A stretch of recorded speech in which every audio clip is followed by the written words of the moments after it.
Je pense que ce genre de réformes, qui sont tout de même des réformes très profondes, devraient, dans l'idéal, se faire avec une large discussion entre tous les partis d'Israël et en accord avec entre l'opposition et la coalition. C'est pas quelque chose qu'on devrait passer avec une majorité de 64 mandats, par exemple. Nous avons le plaisir d'être en ligne avec Amir Weitman. Amir, bonjour, Boker Tov. Boker Tov, bonjour. Alors, vous suivez bien entendu de près les derniers événements dans la vie politique, juridique, sécuritaire en Israël. Je voudrais avoir votre appréciation de la manière dont Binyamin Netanyahou traite actuellement les grands dossiers à l'ordre du jour. Vous pensez que Binyamin Netanyahou n'a pas d'autre alternative que de limoger Aryeh Deri pour revenir sur ce fameux dossier brûlant de la fin de la semaine dernière ? Oui, non, ça c'est évident qu'à partir du moment où la Cour suprême a décidé, on n'a pas d'autre choix dans ce cas-là que de le limoger. Et en effet, d'après ce que je comprends, c'est ce qui va se passer un petit peu plus tard aujourd'hui, dans la matinée, pendant la réunion du gouvernement. C'est l'accord auquel ils sont arrivés. Alors évidemment, tout le monde a déjà protesté sur le fait que le limogeage ait pris tellement de temps. Franchement, 2-3 jours, je pense que ça reste tout à fait raisonnable. Mais voilà, il va être limogé aujourd'hui. Je pense qu'en effet, il n'y a pas de choix, il faut le faire. Et voilà, ça c'est concernant Aryeh Deri. Sinon, je pense que les deux autres dossiers les plus importants à l'ordre du jour sont dans le domaine 1, évidemment la réforme juridique. Là, j'ai l'impression qu'on va dans la bonne direction, clairement. Et 2, concernant enfin l'ouverture finale du marché des médias en Israël, c'est-à-dire la dérégulation du marché des médias et l'ouverture à la concurrence. Je pense aussi que dans ce dossier, on va clairement dans la bonne direction. Donc pour l'instant, on va dire, comme on dit en hébreu, optimio zeira, c'est-à-dire un optimisme mesuré, mais je pense que ça a l'air d'aller à peu près dans la bonne direction. On verra, évidemment, il y aura toujours des choses qui seront regrettables, comme dans tous les gouvernements, mais je pense que dans l'ensemble, ça se présente pas trop mal. On a tout de même le sentiment que Binyamin Netanyahou a un peu de mal à on va dire, à gérer ses affaires d'une manière ou d'une autre. Par exemple, Binyamin Netanyahou n'arrive pas à maintenir, à tenir en laisse, si je peux m'exprimer ainsi, ça risque d'être mal interprété en tout cas, mais on va dire des ministres qui sont un peu trop turbulents ou un peu turbulents, comme Bezalel Smotrich, comme Itamar Ben-Gvir, on n'a pas l'impression qu'il arrive à les maîtriser. La preuve, c'est que ce qui s'est passé vendredi avec la décision, la création d'une implantation sauvage dans la Samarie, et puis la décision du ministre de la Défense, Yoav Gallant, d'évacuer cette implantation sauvage, qui a provoqué, on va dire, la colère de Bezalel Smotrich et le fait que Smotrich et les ministres du sionisme religieux ne seront pas présents aujourd'hui à la réunion du Conseil des ministres. Finalement, Binyamin Netanyahou ne tape peut-être pas assez du poing sur la table. Qu'est-ce que l'on en dit au Likoud de cette manière de gérer ? Ce qui va compter à la fin de la journée, ce n'est pas l'histoire de cette implantation sauvage, oui ou non. Ce qui va compter, c'est quelle va être la politique générale qui va être mise en œuvre en Judée et Samarie vis-à-vis des implantations juives. Et moi, je pense, et je suis assez persuadé, on va aller dans la bonne direction aussi, à savoir qu'on va aller dans ce qui a été d'ailleurs promis dans les accords de coalition, à savoir faire passer le contrôle, pour la première fois depuis la guerre des 6 jours, faire passer le contrôle des implantations de l'armée vers l'administration civile. Je pense que c'est ça la chose qui est la plus importante, parce que ça va changer profondément la vie des Juifs qui habitent là-bas, et ça va mettre en œuvre de facto, en fait, une espèce d'annexion de ces implantations juives. Je pense que le temps de le faire, moi j'en parle avec d'autres personnes au sein de Likoud depuis de nombreuses années maintenant, et je pense que le temps de le faire va être maintenant. Donc je ne pense pas que Bezalel Smotrich et Itamar Ben-Gvir vont menacer cette révolution qui est extrêmement importante pour simplement des problèmes de tel ou tel implantation sauvage. Alors, Et puis c'est aussi de bonne guerre de leur point de vue en fait, de montrer un certain mécontentement. Mais je pense qu'à la fin, ils vont finir par accepter cette décision du ministre Galland et de Netanyahou et se alors, concentrer sur ce qui est l'essentiel. En tout cas, je l'espère, mais je pense que c'est ce qui va se passer. Alors, concernant la manifestation d'hier soir, une nouvelle manifestation, 100 000 personnes, une protestation qui prend de l'ampleur, on va dire, du côté de l'opposition contre la réforme juridique de Yariv Levin. Est-ce que vous ne pensez pas que Binyamin Netanyahou doit être une sorte d'adulte responsable dans cette effervescence et d'essayer de tout faire pour calmer les esprits, asseoir on va dire les belligérants, les opposants, l'opposition, la coalition, essayer de trouver une sorte de modus vivendi qui passerait par peut-être une atténuation, on va dire plus de nuances dans la réforme que Yariv Levin entend entreprendre et peut-être une manière de trouver une manière commune de s'installer, de travailler ensemble peut-être avec l'opposition.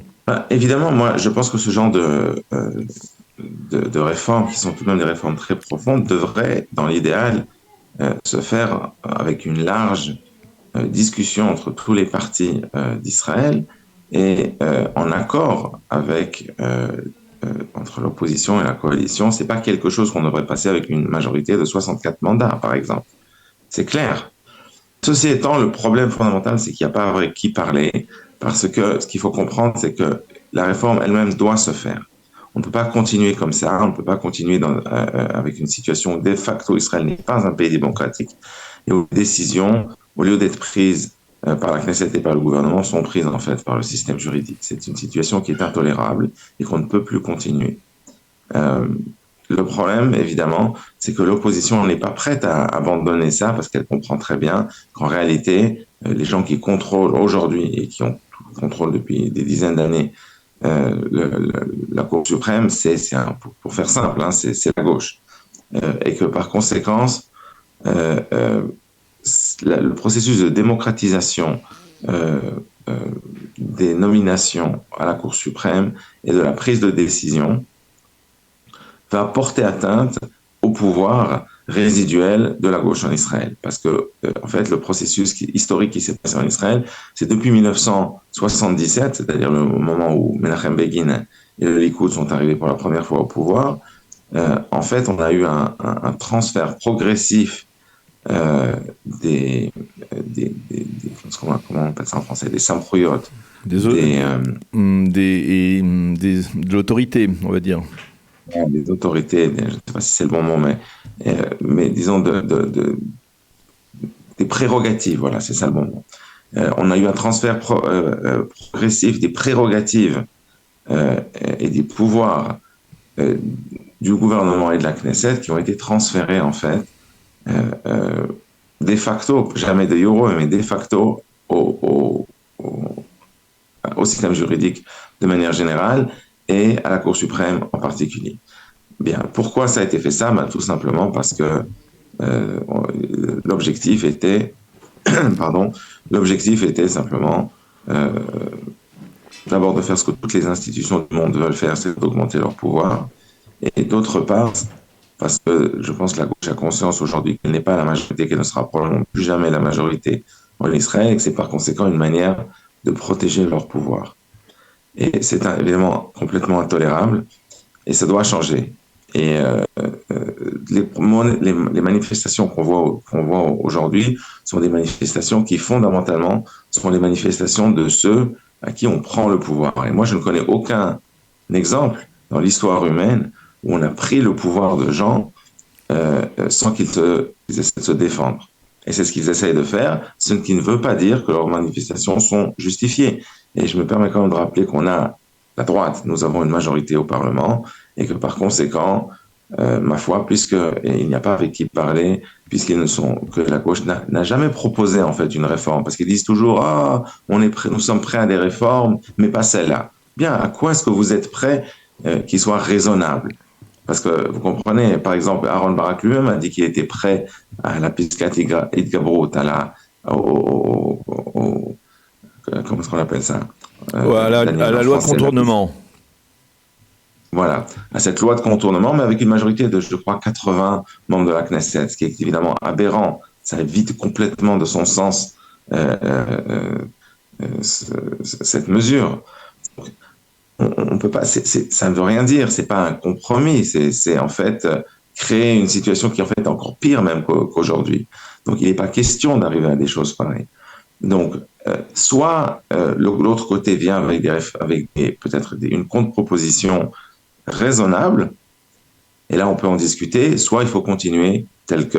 Et je pense que c'est en fait ce qui est en train de se passer. Mais le problème, si vous voulez, c'est que les manifestations mettent une pression publique, d'une part sur le gouvernement, certes, mais aussi sur l'opposition. Et en fait, au lieu que l'opposition ait l'impression qu'il soit obligé de venir à la table des négociations pour arriver à quelque chose avec nous, ensemble, de raisonnable, ben, ils se sentent que leur public est derrière eux, qu'ils ne peuvent pas faire de compromis, que c'est une espèce de guerre entre le bien et le mal, et pour la démocratie, ce qui est évidemment ridicule de leur point de vue. Parce que c'est eux qui défendent les pouvoirs contre-démocratiques. Ceux qui défendent la démocratie, ben c'est nous, c'est la droite. Et ce qui est incroyable, c'est que moi j'ai eu des dizaines peut-être même plus, mais en tout cas des dizaines de discussions sur ce sujet, même très récemment, et le motif qui revient de manière générale parmi tous mes interlocuteurs, c'est oui, mais vous savez, la démocratie, ce n'est pas seulement la décision de la majorité. Certes, mais c'est d'abord la décision de la majorité. La démocratie, c'est d'abord et avant tout un système de gouvernement qui permet de résoudre des conflits publics, qui permet d'arriver à des décisions sur la base de la majorité. C'est ça, d'abord et avant tout, la démocratie. Certes, ensuite, il faut que ces décisions respectent les libertés individuelles. Mais d'abord, c'est une décision de la majorité. Et là, on a en fait le sentiment que la gauche, parce qu'ils ne sont plus dans la majorité, qu'ils en ont conscience, en fait, refuse la prise de décision à la majorité. Ça veut dire, en réalité, on est dans une situation où ils refusent la démocratie. Et le problème, c'est que tant qu'on est dans un conflit pareil, c'est extrêmement difficile d'arriver à se mettre autour d'une table et discuter de manière raisonnable de solutions qui soient raisonnables, qui peut-être en effet éventuellement mitiguent, amènent à une mitigation de certaines réformes, on peut en discuter, mais qui doivent tout de même protéger le droit de la majorité à prendre des décisions. Parce que si on empêche la majorité de prendre des décisions, ce qu'on aura, c'est pas une dictature de la majorité, c'est une dictature de la minorité. C'est encore 10 fois pire. Donc voilà. Donc. Ok. Alors je voudrais. J'en sais rien. J'ai pas la boule de cristal. Alors, je voudrais profiter justement, comme vous nous disiez à l'instant, que vous êtes à Genève actuellement, pour savoir justement, c'est-à-dire peut-être à travers les discussions que vous avez avec vos amis, vous nous aviez parlé il y a de cela quelques mois des relations que vous entreteniez avec certains de vos amis arabes que vous aviez eu dans votre scolarité, mais je ne sais pas si vous discutez encore avec eux. Mais qu'est-ce que l'on pense, quelle image a l'État d'Israël aujourd'hui, quelle image a le gouvernement israélien aujourd'hui? Est-ce que avec tout ce dont on parle, la fin de la démocratie, Smotrich, Ben Gvir, un gouvernement de droite, d'extrême droite. Est-ce que il y a on va dire, parmi vos amis, des gens qui s'inquiètent de ce qui se passe ici en Israël et que vous essayez de rassurer? Écoutez, je suis arrivé à Genève jeudi soir, j'ai eu quelques conversations avec mes amis, des amis avec lesquels j'ai été manger vendredi à midi et puis pendant Shabbat. Alors, c'est pas très représentatif pour vous dire la vérité, on verra dans les prochains jours, mais par hasard, j'ai eu des conversations avec deux personnes qui se définissent eux-mêmes comme étant plutôt des personnes assez à gauche. Et par exemple, sur les questions constitutionnelles, alors ils m'ont évidemment posé la question de qu'est-ce que je pensais, je leur ai expliqué, et c'était assez simple en fait. Et j'ai pas été surpris, mais c'était assez simple de les convaincre en fait du bien fondé des réformes, pour la simple et bonne raison qu'ici en Suisse, à peu près tout le monde a une culture démocratique. Ça fait partie de la culture politique de tout le monde, en fait, de gauche ou de droite. Hein. Et tout le monde comprend bien, évidemment, qu'une décision doit se prendre à la majorité, que le peuple doit décider, et que par conséquent, l'expression du peuple, c'est la Knesset, c'est le Parlement, et c'est donc à lui de prendre les décisions.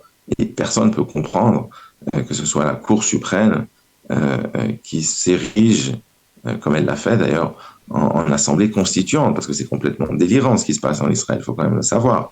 Je veux dire, il n'y a pas de constitution en Israël. Peut-être ça c'est un point que je me dois d'expliquer à vos auditeurs. C'est qu'il n'y a pas de constitution en Israël. Ce qu'on appelle les lois fondamentales, les Chokei Yesod, ne sont pas une constitution, n'ont jamais été considérées comme étant une constitution. Ils sont tout au plus l'infrastructure qui prépare le terrain pour peut-être plus tard avoir une constitution, mais on ne peut pas les estimer aujourd'hui comme étant une constitution sur lesquelles tous les autres lois doivent se baser.